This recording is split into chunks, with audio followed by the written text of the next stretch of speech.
తిరుమలలో తిరుపతిలో జీవితాలను త్యాగం చేసి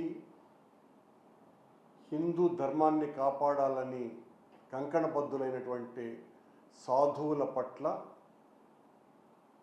ప్రభుత్వం ఎంత అమానుషంగా వ్యవహరించింది అంటే, వాళ్ళు కోరినటువంటి కోరిక ఏంటి? గతంలో మేము ప్రభుత్వంలో ఉన్నప్పుడు మేమేదో ముంతాజ్ హోటల్కు అనుమతులు ఇచ్చామని మా మీద ఇష్టం వచ్చినట్టుగా మాట్లాడినటువంటి తెలుగుదేశం పార్టీ, జనసేన పార్టీలు, బీజేపీ పార్టీలు వాళ్ళు అధికారంలోకి వచ్చిన తర్వాత అదే హోటల్కు అనుమతి ఇవ్వటం, అంతవరకు మేము అనుమతులు ఇవ్వలేదు. ఆ హోటల్కి అనుమతులు ఇచ్చినందుకు ఇది అన్యాయము అని నినదించినటువంటి సాధు పుంగవులను రౌడీల కంటే, సంఘ విద్రోహుల కంటే నీచాతి నీచంగా చూసి పశువుల్ని తోసినట్టుగా తోసి వాళ్ళనందరినీ కూడా ఒక పనికిమాలిన వ్యాన్లలో కుక్కి వాళ్ళనందరినీ బాకరాపేట అడవుల్లో వదలటం జరిగింది. బాకరాపేట పోలీస్ స్టేషన్ దగ్గర ఎంత దుర్మార్గంగా వ్యవహరిస్తుంది. హిందూ ధర్మ పరిరక్షణ కోసమని మేము ప్రాకులాడతాం, కట్టుబడి ఉన్నామని చెప్పేటువంటి చంద్రబాబు నాయుడు గారు, పవనానంద స్వాముల వాళ్ళ హయాంలో తిరుమల చరిత్రలోనే ఎన్నడూ లేని విధంగా దాదాపు 2000 సంవత్సరాలకు పైగా లిఖిత చరిత్ర ఉన్నటువంటి కొండ మీద ఇలా సాధువులు తిరుగుబాటు చేసినటువంటి సంఘటన ఒక్కటి కూడా లేదు. అలాంటిది ఈ రోజున కూటమి ప్రభుత్వం చేస్తున్నటువంటి ఈ అరాచకానికి వ్యతిరేకంగా వాళ్ళందరూ తిరుగుబాటు చేస్తే, నినదిస్తే వాళ్ళ పట్ల సంఘ విద్రోహక శక్తుల పట్ల ఏ రకంగా అయితే వ్యవహరిస్తారో అలా ఆ కాషాయాంబరదారులనందరినీ కూడా ఈడ్చి పారేసింది కూటమి ప్రభుత్వం.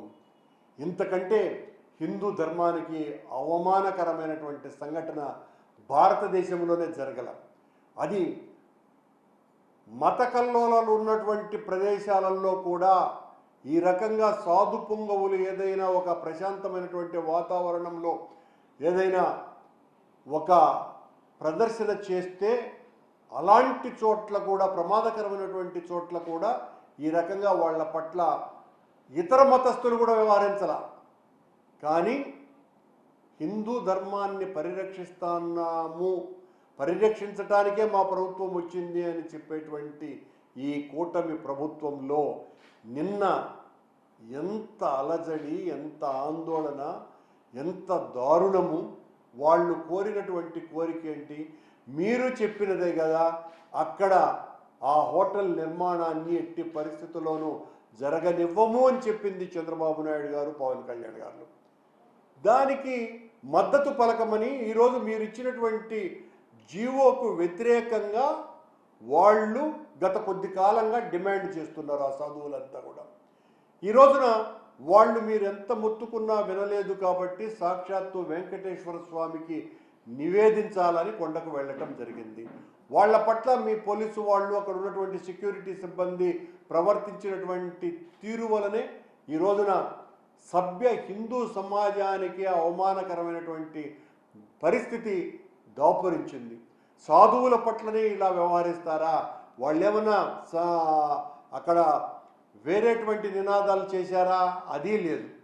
వాళ్ళు కోరింది ఒక న్యాయమైనటువంటి కోరిక.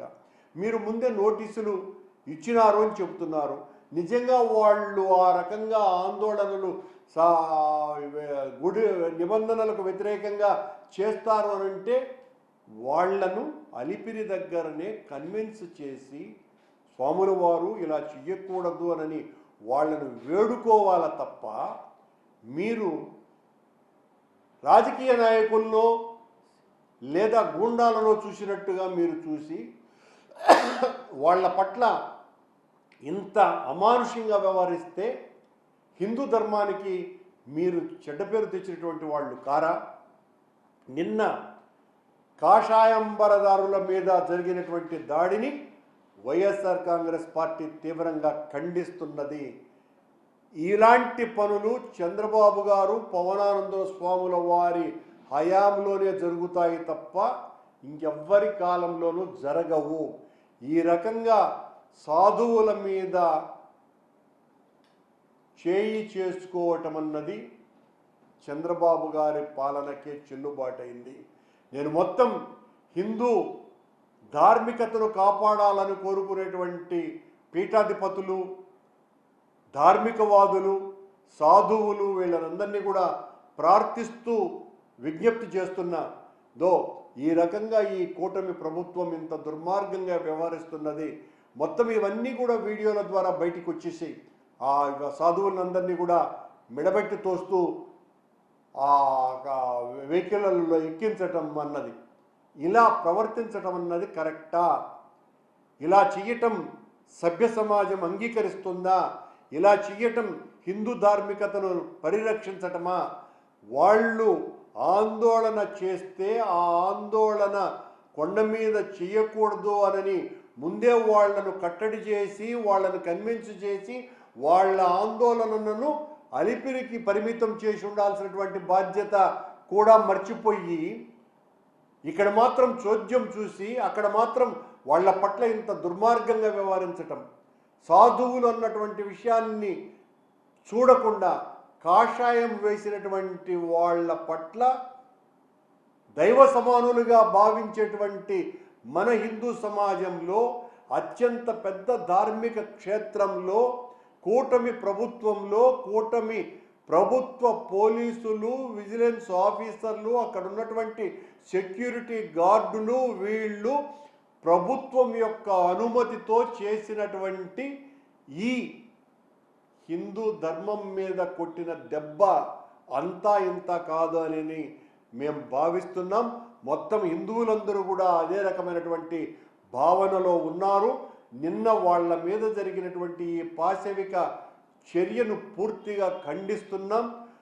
నిన్నగాక మొన్న తిరుమలలో ఒక తాగుబోతు నన్నెవడు పీకుతాడు, నన్నెవరు అడ్డుకుంటారు అని ఒక మహిళను చెయ్యి చేసుకోవటమే కాకుండా నేను లోకల్, మీకు ఎంత కావాలి అయినా కూడా ఇక్కడ మందు దొరికిస్తా, మందు తీసుకొని వస్తా, అందజేస్తా అని చెప్పినాడు. అంటే దాన్ని కూడా అక్కడ ఉన్నటువంటి సెక్యూరిటీ గార్డులు చూస్తూ చోద్యం చూస్తున్నారు, అతని మీద చర్య కూడా తీసుకోకుండా.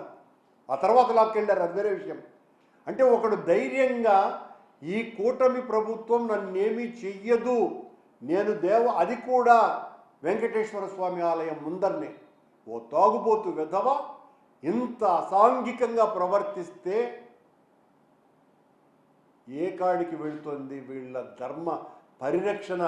పవనస్వాముల వారు మీరు మాటలు చెప్పటమే తప్ప, మెట్టు కొడగటము, బొట్లు పెట్టడమే తప్ప ఈ రకంగా సాధువుల మీద దాడి చేస్తే దిక్కులే, తాగుపోతూ వీరంగం చేస్తే ఈ పరిస్థితి రాకుండా చూసుకోవాలనే దానికి దిక్కులే.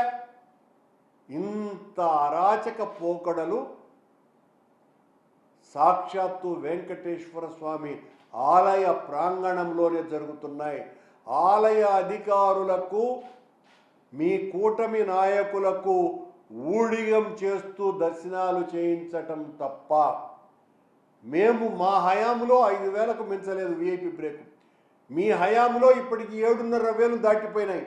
మీరు సామాన్య భక్తులకు మేలు చేస్తారా? సామాన్య భక్తులకు దర్శనం చాలా సులభ శైలిలో కల్పిస్తారా? మీరు వచ్చి అధికారంలోకి 9 నెలలుగా పైనయింది, ఒక్క చిన్న మార్పు జరిగిందా? కేవలం వైఎస్ఆర్ కాంగ్రెస్ పార్టీ మీద, జగన్మోహన్ రెడ్డి గారి మీద దాడి చేయటానికి వెంకటేశ్వర స్వామిని ఒక పావుగా వాడుకున్నారు తప్ప మీరు అధికారంలోకి వచ్చిన తర్వాత కొన్ని వందల రెట్లు ఈ రకమైనటువంటి అరాచకాలు జరుగుతున్నాయి. అక్కడ రెడ్ శాండల్ దొరికితే దిక్కులే. ఇప్పటికి 4 సార్లు పట్టుబడ్డది మీ హయాంలోనే. మీ హయాంలోనే అక్కడ లడ్డు కౌంటర్లో మంటలు రేగినాయి. మీ హయాంలోనే 4 మాడ వీధులలో చెప్పులు వేసుకొని తిరుగుతున్నారు. ఎవరు? అక్కడ పనిచేస్తున్నటువంటి ఉద్యోగస్తులే. దాన్ని కూడా కట్టడి చేసేటువంటి పరిస్థితి లేదు. ఇలా చెప్పుకుపోతే 1 కాదు 2 కాదు, ఎక్కడ చూసినా కూడా బ్లాక్లో టిక్కెట్లు అమ్ముతున్నారు. దైవ దర్శనానికి సంబంధించినటువంటి టిక్కెట్లు హోల్సేల్గా అమ్ముతున్నారు. ఇది పచ్చి నిజం, అందరికీ తెలిసినటువంటి విషయం. ఒక్కటన్నా కట్టడి చేసినారా మీరు? ఒక్కటి కూడా కట్టడి చేయకపోగా అత్యంత పరమ పూజ్యమైనటువంటి దాదాపు 100 మంది స్వాముల పట్ల, సాధువుల పట్ల అమానుషంగా, అమానవీయంగా, కర్కశంగా కూటమి ప్రభుత్వం వ్యవహరించింది. దీన్ని తీవ్రంగా ఖండిస్తున్నాం. హిట్ టీవీ యాప్, ఇందులో short news, live news, entertainment shows, movies, digital magazines తో పాటు మీ జిల్లా వార్తలను కూడా ఫ్రీగా చూడొచ్చు. అంతేకాదు కేజీ నుంచి పీజీ వరకు విద్యార్థులకు స్కాలర్షిప్ కూడా అందిస్తున్నాం. ప్రతి వారం 10 మందికి లక్కీ డ్రా ద్వారా ఒక్కొక్కరికి 10,000 రూపాయలు అందిస్తున్నాం. ఇంకెందుకు ఆలస్యం, వెంటనే హిట్ టీవీ యాప్ ని డౌన్లోడ్ చేసుకుని ఫ్రీగా ఎంటర్టైన్మెంట్ పొందండి. Hit TV app. Hit TV app. Please download hit TV app. Hit TV యాప్ని ఫ్రీగా డౌన్లోడ్ చేసుకొని ఎంజాయ్ చేయండి. మీకు నచ్చిన ఎంటర్టైన్మెంట్ కోసం హిట్ టీవీ యాప్ ని ఫ్రీగా డౌన్లోడ్ చేసుకొని ఎంజాయ్ చేయండి. హిట్ టీవీ యాప్ని డౌన్లోడ్ చేసుకుని ఆస్వాదించండి, ఆశీర్వదించండి. ఇంతమంది సెలబ్రిటీలు హిట్ టీవీ యాప్ ని డౌన్లోడ్ చేసుకోండి అని చెప్తున్నారంటే ఎంత మంచి యాప్ ఆలోచించండి. అమెరికా అమెరికా అమెరికా అమెరికాలో చదవాలనుకునే వాళ్ళకి విశ్వసనీయమైన పేరు మన శౌర్య కన్సల్టెన్సీ. UK లో 1 year masters. UK లో 1 year masters. 2 years work permit up to 5 years visa. Contact Saurya Consultancy. Contact 89851 89851.